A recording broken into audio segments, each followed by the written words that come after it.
మన స్వరూపమేరంగాడు. రిషి ఆత్మహత్య జరిగాక పేరెంట్స్ మీటింగ్ లో డేవిడ్ రాజు అనే లెక్చరర్ బాబురావుకు వ్యతిరేకంగా మాట్లాడారు. వెంటనే డేవిడ్ రాజు ఉద్యోగం ఓడింది. ప్రాబ్లం రానిడు వాడిని బ్లాక్మెయిల్ చేయడం స్టార్ట్ చేస్తాడు.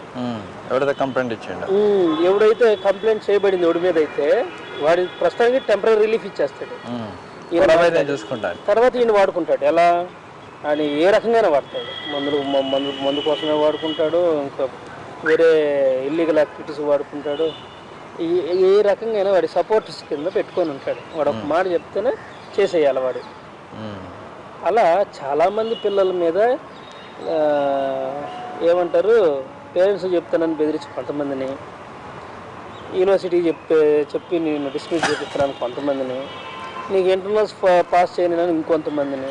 ఇలా ముందేం చేస్తాడంటే ఫస్ట్ వాళ్ళ క్యాస్ట్ వాళ్ళ దగ్గర తీసుకుంటాడు సార్. వాళ్ళతో మిగిలిన వాళ్ళు ఆపరేట్ చేస్తాడు.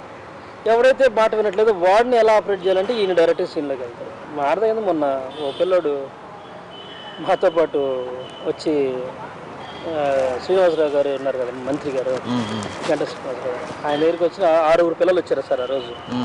ప్రిన్సిపల్ గారికి ఎగ్నెస్ట్గా చెప్తానికి అంటే ఆయన చేసిన పనులు వీళ్ళకి చాలా తెలుసు పిల్లలు. ఆ 6 ఆ డైరీలో రాసింది అమ్మాయి చాలా థ్యాంక్స్, నాకు హెల్ప్ సపోర్ట్గా ఉన్నారని. వాళ్ళని గీసింది రాసిన పిల్లలందరూ వచ్చారు చెప్పాను, మేము న్యాయం చెబుతాం, మాకు న్యాయం జరగాలి అమ్మాయికి అని చెప్పి వచ్చారు. అదే ఫైనల్ వాళ్ళు కనపడలేదు. ఇంకొక 2 ధైర్యం చేసి తర్వాత వచ్చారు. సార్ నేను నిజం చెప్పిన ఏం చెప్పలేదు సార్ అని మా దగ్గరికి ఇంకో వేరే ఫ్యాకల్టీ ఉన్నారులేండి, ఆయన దగ్గరికి వెళ్ళారంట. ఇంకంతే. తర్వాత ఫోన్ చేసి వాళ్ళకి ఏంట్రా ఏమనుకుంటున్నారు, నేను 15 రోజులు వస్తాను, మీ ఎంత చూస్తాను, నీకు ఎట్లా అవుతుందో నేను చూస్తాను, డిగ్రీ నీకు ఎలా చేతికి వస్తుంది అని చెప్పి బెదిరించాడు. ఇంకా అదప్పుడు వీళ్ళు ఫోన్ చేయటం కూడా మానేశారంట. ర్యాగింగ్ అనేది ఉందా? ఉంది. కాకపోతే హాస్టల్స్లోనే ఎక్కువ ఉంటుంది. మాకేంటంటే ఫ్యాకల్టీ ఉన్నంతసేపు సైలెంట్గా ఉంటారు. ఇప్పుడు ఎవడైనా క్లాస్లో ఉన్నాడు అనుకోండి, ఫస్ట్ ఇయర్స్ అమ్మాయిని క్లాస్లో పిలిపించి ర్యాగింగ్ చేయడము, తీసుకుపోయి ర్యాగింగ్ చేయడము, క్లాస్లో పిలిపించి ర్యాగింగ్ చేయడానికి కుదరదు సార్. ఎందుకంటే ఫ్యాకల్టీ తిరుగుతూ ఉంటారు కదా, అది 90% అయితే కుదరదు. ఒకవేళ బ్రేక్ టైమ్స్లో కానీ ఈవినింగ్ జరిగి ఉండొచ్చేమో, కానీ ఆ టైంలో ప్రిన్సిపల్ గారు తప్ప ఇంకెవరు ఉండరండి. ఈయన మామూలుగా ఫ్యాకల్టీ అందరూ ఉదయం 10ంటికి వచ్చి సాయంత్రం 5ంటికి పోతారు. అయితే ఈయన 2కో 12ంటికి వచ్చి 7 దాకా 8 దాకా ఉంటాడు. అదేమన్నంటే నేను సెక్యూరిటీ అంటాడు. ఏం సెక్యూరిటీ సార్?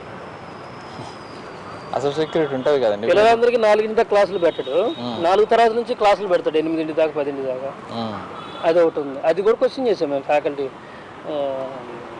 స్టాఫ్ మీటింగ్లో. ఈయన ఫ్రాడ్స్ని మేము మాట్లాడుతున్నామనే ఫ్యాకల్టీ మీటింగ్స్ పెట్టి స్టాఫ్ మీటింగ్ పెట్టి 1 సంవత్సరం అయింది సార్. 1.5 సంవత్సరం ఎక్కడన్నా ఏ కాలేజీలో ఉంటుందా సార్? ఫ్యాకల్టీ లేకుండా, మీటింగ్ లేకుండా, స్టాఫ్ మీటింగ్ లేకుండా ఏం చదువు చెప్తాను సార్? అసలు పిల్లల్లో మర్యాద పోగొట్టేస్తాడు, వాల్యూస్ పోయినాయి, చదువు లేదు. ఈ రోజుకి వేరే ఆర్కిటెక్చర్ కాలేజ్ కంపేర్ చేస్తే లైన్ వెయిట్ ఎలా గీయాలో కూడా రావట్లేదు పిల్లలకి. ఏమొస్తుంది? అన్ని రాజకీయాలు చేస్తుంటేవి, కులాలు రేపుతుంటేవి, నీ స్వార్థం కోసం నీ డబ్బులు నెలకి 2-3 లక్షలు ఎట్లేదని తీసుకుని పోతాడు. ఆయన జీతం 80,000 ప్లస్ ఇన్సెంటివ్స్ ఏమి ఉంటాయి కదా అలవెన్స్లు, అవి కాక కనీసం 2-3 లక్షలు అనాథరైజ్డ్గా డ్రా చేస్తూ ఉంటాడు. అందుకనే చెక్ పవర్ తీసేసాడు. మళ్ళీ రాజ్యం మారింది, చెక్ పవర్ వచ్చింది. అక్కడ క్లియర్ కనపడుతుంది సార్. నేనేం చెప్పను అవసరం. అంతే. చెక్ పవర్ అప్పుడు తీశారు, ఇప్పుడు ఎందుకు ఇచ్చారు? అదే వ్యక్తికి ఒక్క పాయింట్ చాలు, ఇన్ఫ్లుయెన్స్ చేసేవాళ్ళు వచ్చారు కదా, అయిపోయింది. అక్కడికి అయిపోయింది. నాలాంటి వాళ్ళు 100 మంది వచ్చినా 100 మందిని తీసేస్తారు అవసరం అయితే. ఇలా కులాన్ని అడ్డం పెట్టుకుని వీసీతో ఉన్న సాన్నిహిత్యంతో విచ్చలవిడిగా ప్రవర్తించాడు బాబురావు. చివరికి ఉద్యోగం పోగొట్టుకున్నాడు.